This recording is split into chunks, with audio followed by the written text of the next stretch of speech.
Hello, Amador County, and welcome back. Let's take a look at our news. Ione City Council on Tuesday, July 3rd, hired a new city manager, Edward Patterson, a former director of the Calaveras County Water District, who will start with the city on August 1st. The council also appointed Ione Fire Chief Ken Mackey as the acting city manager in the interim, and also appointed City Clerk Janice Travasso as the assistant city manager to keep the administrating in the City Hall as Mackey works out of town. Travasso said Edward Patterson is a resident of Valley Springs and is the former director of the Calaveras County Water District. He takes over the Ione City Manager position on August 1st, 15 months after former city manager Kim Kerr announced her resignation, and 13 months after interim city manager Jeff Butzoff was hired to take over an embroiled administration where a grand jury was delving into 24,000 pages of city documents, and a recall election was nearly underway. Well, the recall failed at the ballot, and a year later the city is nearing a balance to its budget, and Travasso said Patterson's salary to start will be $85,000 per year, not including benefits, and the council made the offer of the position to Patterson on Tuesday, July 3rd. Patterson attended the meeting, and the City Council met in closed session before the regular meeting Tuesday and worked out the contract in closed session with the new city manager. Fire Chief Ken Mackey was appointed acting city manager, and Travasso was appointed as the assistant city manager, both in terms to expire August 1st. Travasso said the appointment will not increase her hours, and the city under Butzoff launched a search for the new city manager last September and used a community selection committee to comb through 106 applications. The committee was made up of the 5 city council members, city staff, and 1 citizen appointed by each of the council members. And Travasso was also on the committee. Said from the 106 initial applicants, the committee narrowed the list to 20 people, and the city council pared that down to 10. She said it was tough because there were a lot of applicants. The finalists then underwent 3 interviews. The community group interviewed them, the city staff interviewed them, and the city council interviewed them. And Travasso said Butzoff's hiring process was something the city had never used before. She said, I think the community really enjoyed it, and I know the staff members did. It was a little difficult on the applicants, and 3 interviews in 1 day was tough, she thought, and the procedure worked out pretty well. Amador County Transportation Commission gave a progress report on its regional transportation plan update in June, as did one of its members, Jackson City Councilman Keith Sweet. He reported on the regional transportation plan's ongoing update in mid-June, telling the Jackson City Council that after 25 months and 18 meetings, the committee and staff have packaged the regional traffic plan into 10, 20, and 30-year plans that are prioritized individually and broken down by items that are fundable and doable.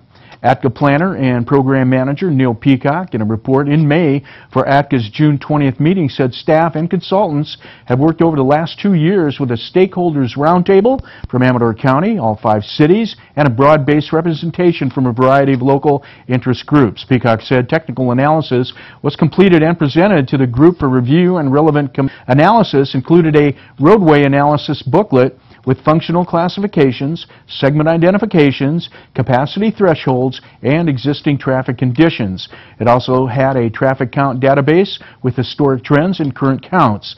Analysis included traffic expectations for 2030 and for 2050 in the form of segment-level traffic demand forecasts, looking at levels of service along with base level and improved level operations and intersection turning movement operation. Peacock said stakeholders would also consider a Prioritor's capital improvement program, including basic project scopes and cost estimates, which is separated into 3 tiers, representing 3 different levels of reasonably foreseeable funding. Stakeholders, as an advisory council, has now reached consensus on the proposed policy programs and projects that it recommends the Commission integrate with the Regional Transportation Plan through this update in reaching agreement on its recommendations. The group developed consensus on some fundamental pieces of the plan.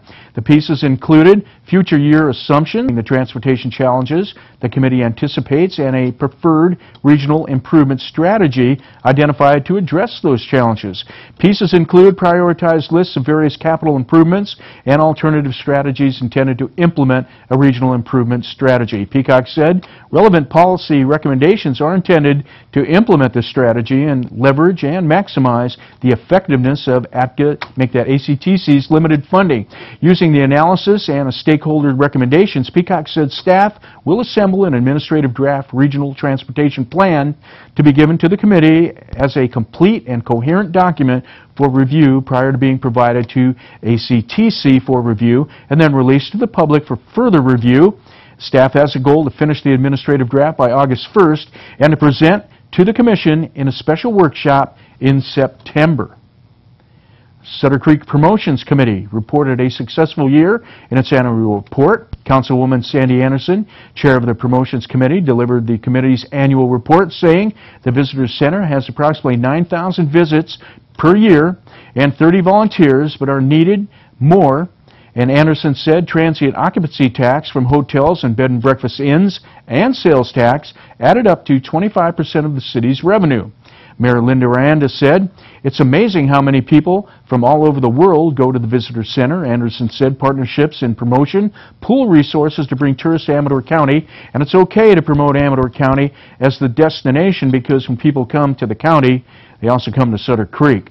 Partners include Sutter Creek Business and Professional Association, Amador County's Visitors Association, and California Visitors Guide. Former Councilman Pat Crosby said 360 days out of the year we've had the Visitor Center open, and he urged it to be open every day of the year because visitors need it. He visited the Calaveras County Museum that has a big staff and is open every day. Crosby said at the end of the year he will ask for a count of the number of days the Visitor Creek Center was open, and it's essential to be open every day. Crosby recommended Anderson and her husband Chuck for their work at the Visitor Center and their promotion committee. Anderson said Crosby was extremely responsible for the success of the Visitor Center.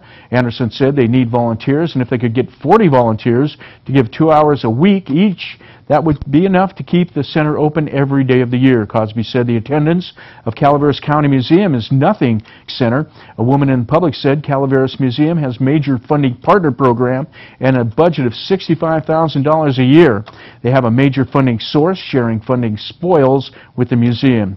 Ed Swift shared a photo of one of the old billboards that used to sit alongside Highway 99 or other highways, pointing out the distances scenic Highway 80 to destinations like Sutter Creek, Amador County, Carson City, and Lake Tahoe. He urged to revisit the billboards, and Councilman Tim Murphy suggested a subcommittee study the issue of placing a large off-site sign on Highway 49 bypass. He said City Manager Sean Rebay should work on the issue with the Planning Commissioner Mike Kirkley and local businessman John Motor-Ross. The Amador Tuolumne Community Action Agency recently announced that it is in need of volunteers for its programs on youth mentoring and court-appointed special advocates.